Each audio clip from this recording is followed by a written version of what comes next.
यानी महाकुंभ के नाम पर जनता की जेब पे डकैती डाली जा रही है। अब ये धर्म के नाम पर लूट बंद कर दें, सनातन के नाम पर लूट बंद कर दें और इन किराए को सब्सिडाइज करेंगे। प्रमोद जी, आप तो प्रयागराज के निवासी हैं जी, थोड़ी सनातन के लिए पाचन शक्ति बढ़ाइए।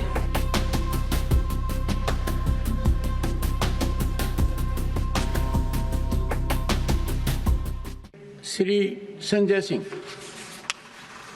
धन्यवाद मान्यवर। मैं आपके माध्यम से माननीय मंत्री जी से जानना चाहता हूं कि एक ही समय पे या 15-20 मिनट आधे घंटे के अंतराल पे जो फ्लाइट्स होती हैं अलग अलग एयरलाइंस की, उनके किरायों में इतना भारी अंतर क्यों रहता है और क्या उन किरायों के ऊपर नियंत्रण लगाने की कोई योजना सरकार के पास है या कोई उपक्रम सरकार के पास है? माननीय मंत्री जी।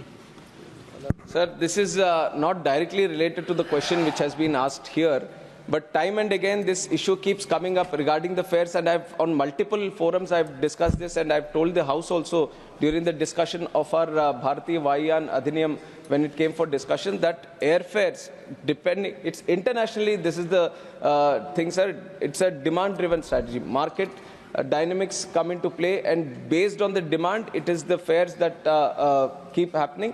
And I'll discuss with him, sir, in a separate note. तो कब तक डिस्कस करेंगे? एक महीने में? एक महीने में मंत्री जी के साथ आपका विचार विमर्श हो जाएगा। Shri Pramod Tiwari. President.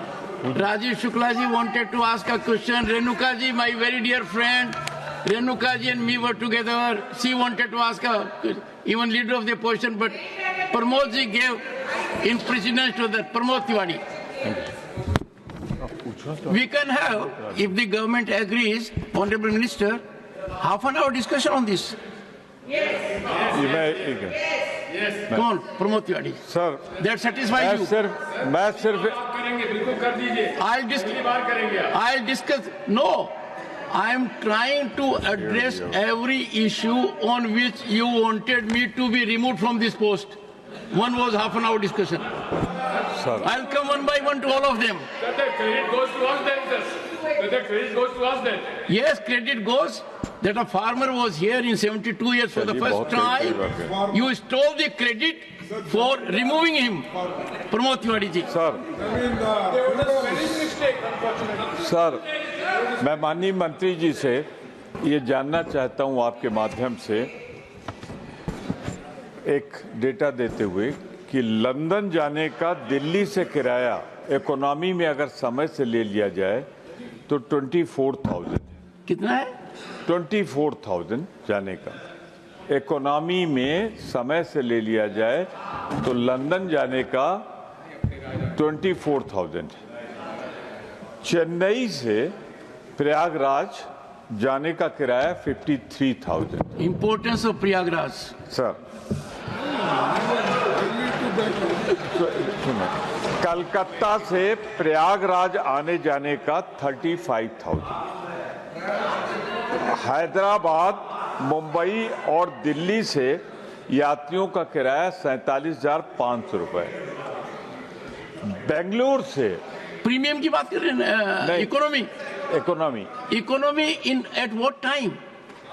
What time मतलब आगे तो रोज तो ऐसा नहीं होता है। मैं फिर आपसे कह रहा हूँ महाकुंभ के दौरान, महाकुंभ के कारण, महाकुंभ के 144 साल के बाद आया है। तो ये सरकार आस्था और सनातन में विश्वास करती है या लूट में विश्वास करती है? यानी महाकुंभ के नाम पर जनता की जेब पे डकैती डाली जा रही है। अब आप प्रश्न पूछिए। Let the honourable member ask the question. Prayagraj का किराया क्या हो जाता? क्या मैं माननीय मंत्री जी से जानना चाहता हूँ, मेरा सवाल तो सुन लीजिए कि ये, हाँ वही मैंने कहा, मैं यही कहना चाहता हूं, क्या माननीय मंत्री जी से मेरा अनुरोध है कि धर्म के नाम पर लूट बंद कर दें, सनातन के नाम पर लूट बंद कर दें और इन किराए को सब्सिडाइज करेंगे या नॉर्मल दिनों के जो किराया है उससे ज्यादा से ज्यादा डबल वृद्धि? प्रमोद जी, जी। आप तो प्रयागराज के निवासी हैं, जी थोड़ी सनातन के लिए पाचन शक्ति बढ़ाइए ऑनरेबल मिनिस्टर। सर एयरफेयर्स का पहले भी बताया था डिमांड ड्रिवन है। अब लंदन की प्रयागराज की बात हो रही है तो आपने उत्तर तो दे दिया है sir. Prayagraj is more important than London, that is why more people going there and especially this is a 144 years event, sir. It's a very special event for not just the Hindu people or Indians, but all over the world. People are trying to come there to one location. Crores of people are trying to come to one location, sir. So you can already see the demand. And I'll let you know what the government has done in terms of improving the capacity and infrastructure over there, sir. What used to be 6,700 square meters of terminal capacity there, in record time we have increased it up to 18,000 square meters, and what was connected to only 8 destinations before, we have increased to 15 destinations, and the movements of aircraft, what was 18, and we have increased up to 46 daily connectivity from that place. And this is the support that we are trying to give to the people who want to come to Prayagraj, sir, and this is just for these 45 days. And people who are talking about fares, if you look after Feb 26, it is 4,000 rupees only if you want to go. But this is a special event, and you have seen multiple times when these kind of situations arise, where there is a demand to go to a certain place in that certain location. And in fact, the member has also mentioned that समय सीमा पे लेते हो, time पे लेते हो तो जरूर वो उसका कम होता है, वो हर जगह होता है sir. It's a demand driven market. And we want to ensure, as much as we want to give the affordability to the passengers, the airlines also should be there. Imagine a position where the airlines are going bankrupt and out of the aircraft fleet, then how are we going to move the passengers? So it's a very sensitive balance that the government has to take up, and that approach is being followed. And whenever, and I've assured before also, sir, whenever there feels to be something which is totally outrageous, then the government is intervening. Government is talking to the airlines, we are sensitizing them, and we are ensuring that the fares are all reasonable. Thank you, sir.